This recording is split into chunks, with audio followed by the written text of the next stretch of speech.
मचाडो यांना शांतता नोबेल पुरस्काराने सन्मानित करण्यात आलेला आहे. त्यांना व्हेनेझुएलाच्या लोकांच्या लोकशाही हक्कासाठी आणि त्यांचे अथक प्रयत्न आणि हुकुमशाहीतून लोकशाहीकडे शांततापूर्ण व न्यायपूर्ण बदलासाठीचा लढा दिला, यासाठी हा सन्मान पुरस्कार मिळालेला आहे.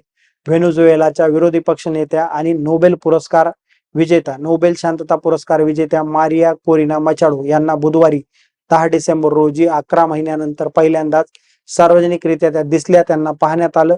नॉर्वेची राजधानी ओस्ला येथील एका हॉटेलच्या बाल्कनीमधून त्या आपल्या समर्थकांना हात हलवून अभिवादन करताना दिसल्या. यापूर्वी त्या भूमिगत होत्या आणि यापूर्वी मचाडो यांची मुलगी एनाने ओस्ला येथेच आयोजित पुरस्कार सोहळ्यामध्ये हा नोबेल शांतता पुरस्कार देखील स्वीकारलेला होता. सुरक्षा, धोका आणि प्रवासावर असणारे निर्बंध यामुळे मचाडो ज्या आहेत त्या या कार्यक्रमामध्ये सहभागी होऊ शकल्या नव्हत्या. त्यामुळे त्यांच्या जागी त्यांची मुलगी एना कोरिना सोसा मचाडो यांनी हा पुरस्कार स्वीकारलेला होता.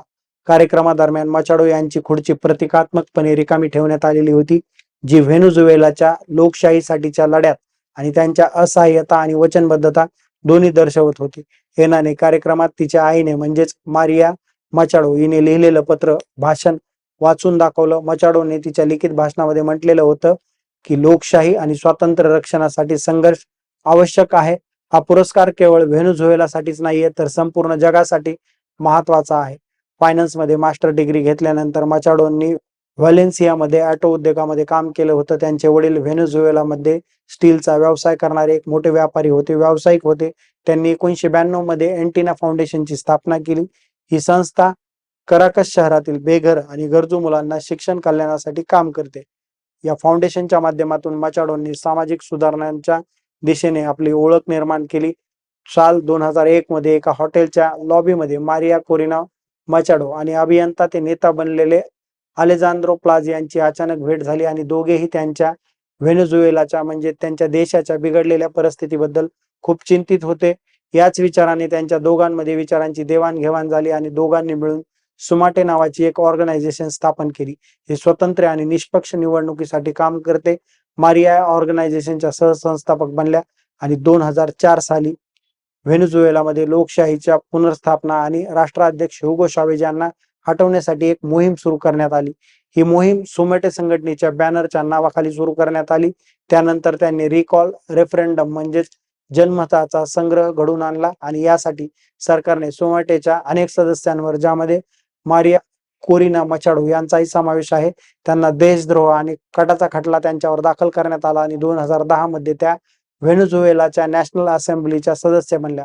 पण 2014 मध्ये लोकशाही आणि स्वातंत्र्याचा आवाज उठवल्यामुळे सरकारने त्यांना पदावरून हटवले. या कृतीमुळे मचाडो देश आणि जगभरामध्ये लोकशाहीचा एक मोठा आवाज बनत गेला. मचाडो पहिल्यांदा तेव्हा चर्चेत आल्या होत्या ज्यावेळेस त्यांनी व्हेनेझुएलाच्या तत्कालीन राष्ट्रपतींचं भाषण चालू असताना थांबवलेलं होतं. ही घटना 14 जानेवारी 2012 रोजीची आहे. अध्यक्ष चावेज संसदेत भाषण देत होते तेव्हाच मचाडोंनी ओरडून त्यांना चोर म्हटलेलं होतं. लोकांची जप्त केलेली मालमत्ता परत करण्याची मागणी केली. ही घटना देशभरामध्ये चर्चेचा विषय बनली आणि मचाडो विरोधी पक्षनेत्या बनल्या. मारिया कोरिना मचाडो यांनी 2013 मध्ये व्हेनेझुएला नावाचा एक उदारमतवादी राजकीय पक्ष स्थापन केला आणि त्या पक्षाच्या राष्ट्रीय संयोजक बनल्या. त्यांच्या संपूर्ण कारकिर्दीत मचाडो ह्युगो चावेज आणि निकोलस मादुरो या दोन्ही सरकारांवर त्यांनी कडाडून टीका केली. त्या तीव्र टीकाकार राहिल्या. त्यांनी नेहमीच लोकशाही, मानवाधिकार आणि कायद्याच्या राज्याचं समर्थन केलं. 2023 मध्ये मचाडोंनी विरोधी पक्षाची प्राथमिक निवडणूक जिंकून दाखवली आणि 2024च्या अध्यक्षीय निवडणुकीसाठी त्यांना एकमताने उमेदवार बनवण्यात आलं.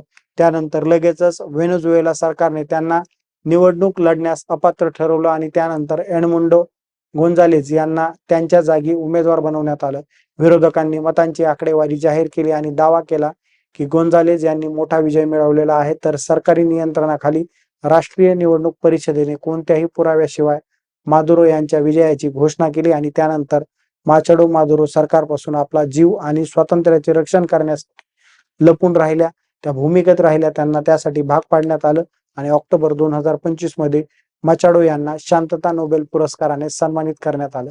त्यांना व्हेनेझुएलाच्या लोकांच्या लोकशाही हक्कासाठी त्यांचे अथक प्रयत्न आणि हुकुमशाहीतून लोकशाहीकडे शांततापूर्ण मार्गाने व न्यायपूर्ण बदलासाठी लढा दिला, यासाठी शांतता नोबेल पुरस्कार प्रदान करण्यात आला आणि हा पुरस्कार घेण्यासाठी देखील त्या उपस्थित नव्हत्या, कारण त्यामुळे त्यांच्या जीवाला धोका होता, प्रवासाची निर्बंध होती.